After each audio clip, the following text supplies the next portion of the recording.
folks. Thank you very much. It's fun to hear these updates. One of the things that happens when you do the kind of work that we do is these things go off, and they have this kind of oddly exponential trajectory. It's one of the things that's one of the fascinating things about doing the kind of work that we do is people will come in and say, "Wow, these companies, like, really?" and they say, "Well, what? Maybe your companies aren't as good now as they were back then." And I'm thinking, well, let me tell you how exponential works. It doesn't look like, get better, get better, get better. It looks like get better, get better, get better. Whoa, how did that happen? So I just want to say it's sort of interesting. It's really fun to bring someone back from batch 2 who's doing as well as Springbot is, and I think the growth path is going to be quite amazing. Okay, so six years in, we've worked with hundreds of founders. We started out as an experiment at Georgia Tech. I think we figured something out. I think maybe we're at a point where maybe we can even explain what it is that we figured out. And I want to say there's something new. I'm going to just stand here and say full force, I think this is now an actual option.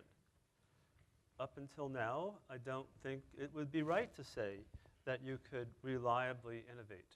That is, people want to innovate. You want to get growth. You want to be more than you are.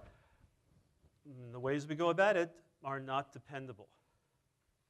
They're not dependable. So I want to talk to you about why. So what is it that makes innovating not reliable? It's a surprise answer, unless you've been hanging around us. The surprise answer is it's a psychological problem. It's a problem that our brains are wired problematically. It's a problem that we are wired to have cognitive biases. That is, the way we see the world is not necessarily the way the world is. And the problem with that is we don't notice. We literally don't notice that we have a bias, which I guess is what it means to have a bias. What is an example of a bias? There are many, many examples. Here's a bias. I have a friend, Judd, who's a world-famous psychiatrist. Judd decided that Judd's expertise is in addiction, stopping people with addictions. He does that for people who smoke. He can get them not to smoke. He does that with people that overeat. He does not get them to stop eating. He gets them to change that habit. And he's started a new company, and he's raising money for it, and he's built a product, which is a little app, and he's telling my partner Matt and me, you know what? This is the coolest thing. Everybody wants this app. I said, what do you mean everybody wants the app? So I'm doing a little Flashpoint with him. He said, well, like I went the other day to a mall where there's a yoga instructor, and I showed her what we had, and we said, boy, you can use this app, and if you use this app, they can do like this mindfulness meditation. It's extending your yoga, and that means you can like be charging them when they're home, and you can do work with them when they're home. They don't have to come to your studio, and she's saying, I really want this app, and he's saying to me, we have a really big business, because everybody I talk to says they really want this app. And I said to him, so let me ask you a question, Judd. Could she have said no? You told her you could make her more money, you could work with people when they're not here. And she said yes. And he said, well, I guess she couldn't really say no, because if you said no, that would mean that she doesn't want to make more money and she doesn't want to just be limited to her own place. And I said, so, Judd, you could have stayed home and looked in the mirror and you could have said yes to yourself. And he said, yeah, I guess you're right. And he had a pause. Now, let me tell you something we know about confirmation bias. There's a lot known about these biases. This is like I'm not like making stuff up. I'm telling you about things which have been studied tremendously. Here's what's known about confirmation bias. The minute you present to someone something that's a disconfirmation, like right there, I said, you could have stayed home alone, and you could have said yes to yourself. You didn't need to get someone else to say yes. And that would not have motivated you, right, Judd? Probably not. And so in that moment where he gets it, the first thing that happens is they special case it. They say, oh, but that doesn't apply here. So he said to me, that doesn't apply here. And I said, why doesn't it apply here? Because she really wants it. Okay. So now here's the second thing that happens that we know about confirmation bias, which makes it sort of pernicious, is you can, with some effort, get people sometimes to actually hear the disconfirmation, which I spent some time with Judd, and first I warned him this was going to happen, didn't stop it from happening. So I warned him, I'm going to talk to you about the disconfirmations. Let me just get you to really believe that you don't know whether this person wants it, because you're just confirming it in your head. Here's what happens when you do this.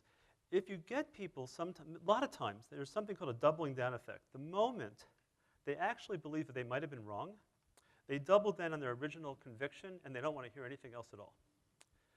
So Judd says, got it, I really understand the problem. And then 2 days later, we're trying to set up a meeting for next week, and he doesn't have time. And then 2 weeks later, he still doesn't have time. And then he says, you know what? We think it's really important to do this, and you're just getting in the way. People walk around with these biases. It causes the world to appear a certain way to them. But because of the mechanics of their mind, it's a waking dream version of the world, and they actually can't themselves find a way out of it. There are many of these. The second sort of thing that gets in the way, it's like a category of things, is that we're influenced by how others are behaving. They're called social influencers. So you know some of these. Like social proof is an example of a social influencer. It's a weird thing. You don't notice how weird it is. The mere fact that you experience lots of other people around you doing something in a certain way, how they do it, you think that's how one does it. And then you don't even notice. Now you do it the same way. It just happens. It doesn't happen consciously. So, right now, like investing in VR, virtual reality, if you're into that sort of thing, is everybody does it. It must be really big. We walk around not noticing how it is this waking dream version of the world is constructed in our head. It's constructed through cognitive biases, which we don't notice that we have and we can't really overcome directly. It's constructed through influencers like, well, I'm seeing everybody else say this or make this kind of investment or do this, so it seems natural. Or you know what, I heard an authority say. Now you don't remember that you heard the authority say it. All that happens is it now just becomes true for you. You've just become influenced. And there's a third type of problem, which is these are all related psychologically, but they all kind of lock us in to a version of the world that's not the actual version of the world. And what I'm trying to say to you is that's the cause of almost all innovation failure, and you might be able to do something about it. The third is that we seem to have immunities to change. We have immunities to psychological change. Those immunities show up in a kind of weirdly developmental way. Things have us. They have us in their thrall. We do not have them. An example might be remember when you were, maybe you still have it, I don't know. When you were a kid, you look at I'm just thinking back to my son. I looked back seat and he smashed his sister. And I said, he's older now, I can make this joke. So, Jason, why'd you hit your sister? Because she stole from me. Okay, so she took that thing from you. Why'd you hit your sister? Because she stole from me. See, he was angry. He was feeling anger. He didn't attribute this to anger. He attributed this to the fact that his sister hit him. You see, anger had him. He didn't have anger. Now, you can say, how did you feel? And maybe at some point, developmentally, you can get someone to say, oh, I see. Oh, I felt angry. Yeah, so she stole from you, felt angry. So, when you're feeling angry, you could take a deep breath. You could look the other way. When you're angry, you don't have to hit. You have a choice. You see, you can get to the place where you have it, as opposed to it having you. Turns out people are walking around. We're all walking around. You can't avoid these. By the way, I'm not standing here to tell you, yes, we all have cognitive biases. That includes me. Here's one. I think you're understanding what I'm saying. It's extremely confusing. It's so clear in my head, and I'm expressing it in my mind so clearly that you're following right along. And then 3 of you are thinking about, like, when is this over? And 2 of you are wondering, like, do we have lunch? But I don't know that. Don't tell me right now. You can tell me later. It's too hard to continue when I actually discover the truth. But I'm operating like I know. How do people innovate now? How do you go about innovating now? None of the current methods of innovating work reliably. That is not to say that you don't do them and sometimes get innovation out, but they're not dependable. What do I mean by not dependable? You don't treat them like they're dependable. Any of you work in innovation in large corporations? You have enough of a budget to actually make dependable outcomes of big innovations? You don't. You don't treat them like they're dependable. Any of you do startups? How many of you believe your startup's going to succeed, but you also hear the numbers are like 1 in 1,000 succeed? What gets in the way? Well, people think, let's go do market research. What's the problem with market research? Why doesn't market research work to dependably produce new innovations? It's because you're already, before you do market research, having decided what it is you're researching. The questions you're asking are already fixed. They're already the way you think the world works. They're already biased by cognitive biases. They're already influenced by influencers. And they're already locked in with some assumptions and commitments that you have that you don't notice you have that create immunities for you to any kind of change. And you don't know it. So not knowing that, you construct questionnaires, you go out and ask people to tell you things, you measure stuff, but it doesn't lead you to innovation because you're still operating within a worldview that may not be the way the world actually is. Just like my friend Judd is my friend, good friend Judd is operating. Here's what people experience in large corporations. The world of most innovation, which is called stage gate innovation in various ways, is you source ideas. I mean, maybe you source 10,000 ideas, and you get them down to 1,000 ideas. And then you try to make some judgments, like, here's 1,000 ideas. That's from 10,000, so let's get rid of the stupid ones. So get rid of all the stupid ones. Let's end up with 1,000 that seem at least promising. Any of you work in corporations where you do this? I don't mean to denigrate how people do it, because I think it's sort of the best thing we do right now, but I want to talk to you about why it's problematic and why it doesn't work. I want to make that clear if I can to you. So you go down to 1,000. Actually, you know it doesn't work. You kind of must know. Let me just so you get it down to 1,000. Now, of those 1,000, you use some process like you do voting, or you let people make bets, or you do some measurements. You get it down to like 10 that you're willing to then like invest in, and you put teams on it, and the teams make stuff. And then out of that, you may get 1. Those are kind of the numbers you get. And by the way, here's something that people don't notice. That 1, that wasn't on your original list of 1,000. So, on the face of it, there's something curious about this. That is, here's what's curious. That we think, it's kind of an error in judgment, that we think that we can look at an idea and decide whether it's going to be a good enough idea to go to the next stage. We all believe it. But we're wrapped up with cognitive illusions around it. We're wrapped up with immunities to change, and we're wrapped up with being influenced by things that we're not aware are influencing us. And yet, we think we can actually tell. So let me tell you, it's like, go out in the world, go out to the valley and talk to the top VCs in the valley. So if you're a top VC in the valley, you've got multiple billions of dollars that you can put into things. You've got the smartest people in the world. You look at a deal, maybe you look at a deal like the Springbot deal. You look at the deal and you say, should we invest? And in the old days, it's a little faster right now, but the old days you'd have like 3 months to figure this out. Here's what you do in those 3 months as you're trying to decide whether you should invest in this company. And this is, you almost always have companies that have product, that have team. You can go out and talk to the customers. You can talk to the people that bought, the people that didn't buy. You can look at the product. You can see whether it works or not. You can talk to the team. You can see what their background is. And then you make your decision. And let's say you invest. You know what the numbers are? 1 in 10, maybe 1 in 20, maybe 1 in 10. 1 in 10 returns something which is enough for you to actually make your whole fund to pay off the fact that you bet on 9 things that didn't give you enough money back. And by the way, here's what the survey says. Here's what the study says. That one that you bet on that actually turned out, it was on its 3rd pivot. That is, the thing that it won on wasn't the original idea that you bet on. And yet we all walk around thinking we can make these decisions. Why? What's going wrong that we're not noticing that we're not noticing? We're not noticing that we can't make these judgments, but we think we can. Now, it's interesting. You kind of have to think you can, otherwise you can't do anything.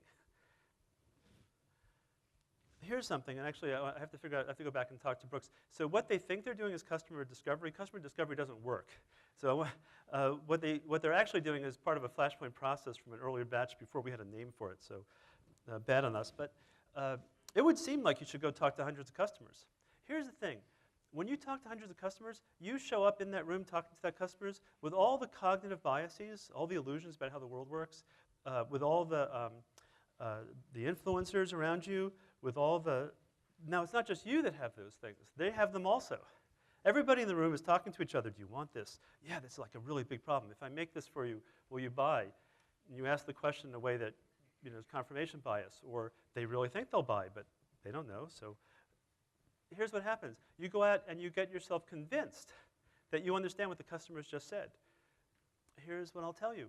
The cognitive biases, the influencers, and the developmental issues that create these immunities actually put you in a position where you can't know what you think you know when you go out and talk to hundreds of customers. That's why we see so many companies running around having tons of conversations with customers, thinking that they're making progress, and the odds of success in startups and in large companies are not really changing.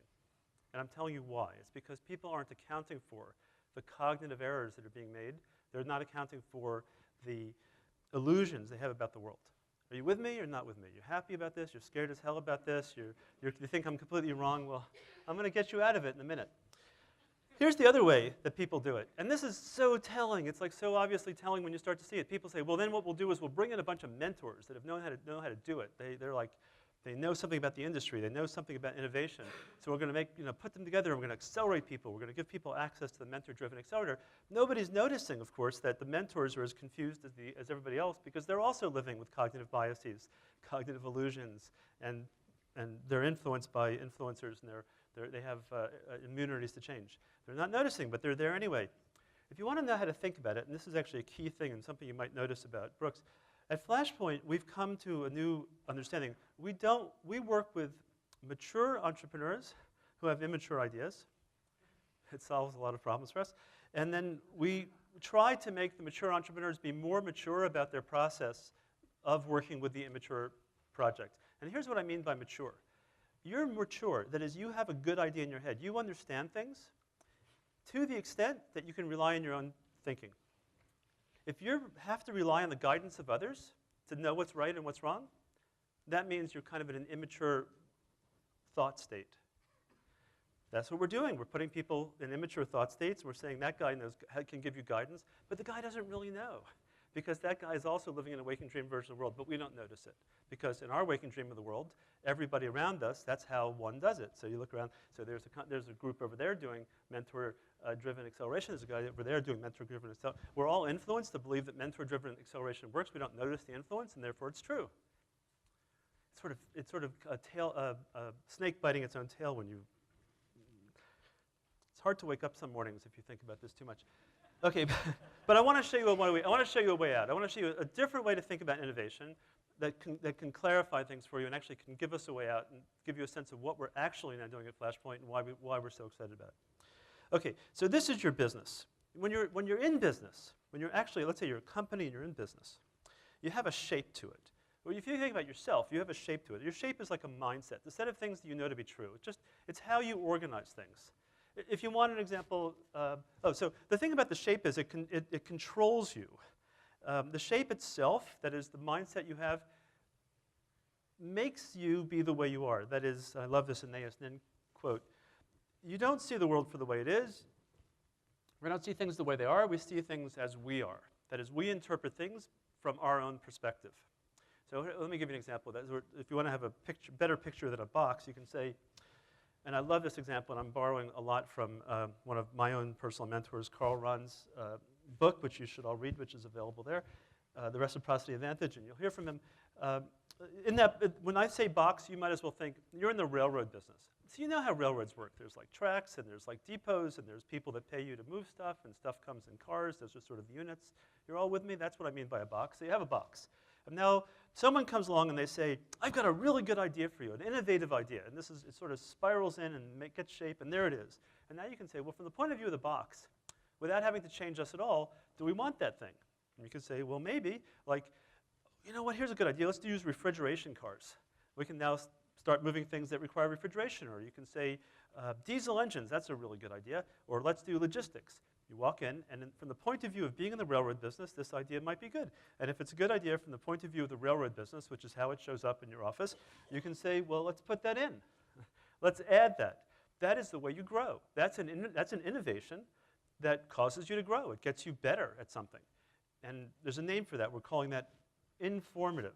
Into the form that you already are, you get better. You get better. You innovate without having to change who you fundamentally are.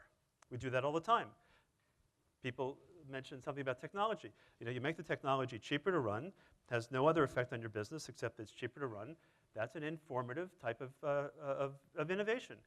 Almost all innovation is informative. Why? It doesn't require you to do anything. You don't have to make any changes. It just makes you better at what you already do, the way you already think about it. We're still okay? Okay, well, there are other ways to innovate. I want to show you another way to innovate. This is the way it's sort of all the rage. Let's be disruptive is how this phrase is phrased. Like, how are we going to do that? Well, let's see.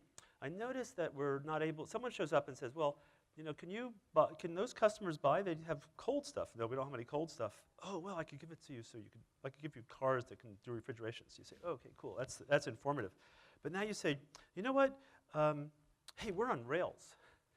You know, maybe we can move stuff around without being on rails. Like maybe we can like get in the airplane business or something. And so you notice there's like there's rails. But here's the problem with that. I love this phrase. So you want to know what the descent into hell is? It's self-knowledge. And so here's how that works. It's really painful. I'll tell you why it's painful. So here you have your shape. This is like what the business I'm in. This is railroads. And you notice, hey, you know what? I'm making an assumption. Like I made the assumption that that particular assumption, those two things had to be like that. Maybe like I had to be on rails. So I can say, you know what? Let's not be on rails. Let's do something else. And now you can say to yourself, well, I'm going to change who I am. You know, we've been in this business all this time. We've been Coca-Cola. We've been doing. That's our business. We know our business. But now we're noticing something. That is, you look at yourself and you say, hey, there's an assumption I make. Maybe that's not a valid assumption. Maybe I should change that assumption because then I can get bigger. So you apply a lot of pressure. You say it's an assumption. It's like built in. But you know what? I can change. I can transform. So yeah, except. You know what? Anyone try to innovate inside of a large corporation and come in and say, hey, you know, we've always been doing it this way, but there's this other way to do it? Anyone ever try to do that? Anyone succeed at doing that? Then I want to see scars to prove it, because here's what happens. Here's the way that works. People have immunities to change. People actually don't. You must realize this. It's sort of so obvious in the following way. Like, whatever it is that's making a company be what it is, or whatever it is making you be what you are, you must be resistant to change. Because if you weren't resistant to change, you'd change all the time. The nature of what an immunity is, it keeps you in your current shape. So the organization as it stands, let's say you're in the railroad business, and now you want to say, hey, but we should also be doing things with airplanes. People can't really do it because they say, well, when we do airplanes, like, you know, then we have to use someone else's terminals, or then we don't have scheduling right, but how are we going to get the stuff from the airplanes to here? And won't people like be upset that we're moving stuff? And then you give them counter arguments. You say, well, we're never going to get rid of the railroads because the airplane's never going to carry coal. It's a huge fight, and there's all these antibodies. Almost everything that you think to do that causes a change causes a triggered antibody of some sort. It causes an immune response, a psychological immune response. But every so often you work really hard and you get what you want. You break some assumption, and now your bucket gets bigger, so you can actually make some progress. That we call transformative change. We don't think it's a good idea. It's what everybody's trying to do, but it seems like the natural thing. It's really, really hard because of these immune responses. Okay, so here's where people live. This is people know about the S-curve. So this is like you've started a company. You're like your Mercedes-Benz and your Carl Benz, and you're working on the problem. You've solved the problem you're working to solve the problem of the horse. So you get rid of the horse, and you're going to start to innovate, and you innovate in your Mercedes, and you run up this curve. Now everybody who runs up one of these S-curves, these innovation S-curves, find themselves near the top discovering what? Wait, I can't sell any more cars, or I have competitors that are selling more cheaply, so it starts to top off. Well, as you run up the S-curve, what you're doing is informative innovation. What companies do all the time is they inform themselves. They figure out, given who they are, how they can get better, and they don't change themselves at all. They just inform themselves. And then they get to the top of the S-curve, and they say, oh, we better do something which actually bends the curve, make some other change of assumption. Like, we shouldn't just be in the railroad business. We should be in the transportation business, too. The only problem is that's an illusion. What's really happening is you're here, and then you're trying to get rid of the antibodies. Super difficult. Okay, well, how do you deal with this? Okay, you could do informative innovation. If you're in a place where you can do an informative innovation, just do it. It's easy. It's like you find things that would make you better and do them. Don't do this, because here you're pretty sure you know what to do, and you try to do it, and it really fails. This is the key. This is the key. Before you had an S-curve, you found a form. That's the key. That's the new idea. The new idea is what you're really looking for is a new form. What an innovation is a new form. What a startup isn't, what a successful startup coming out of Flashpoint isn't, is I see how people are doing it, and I'm going to change how they do it. Or I see how people are going to do it, and I'm just going to make them better along their own ways. Not as powerful as, hey, I see a new form. I see a new way to work in the world that doesn't trigger immunities.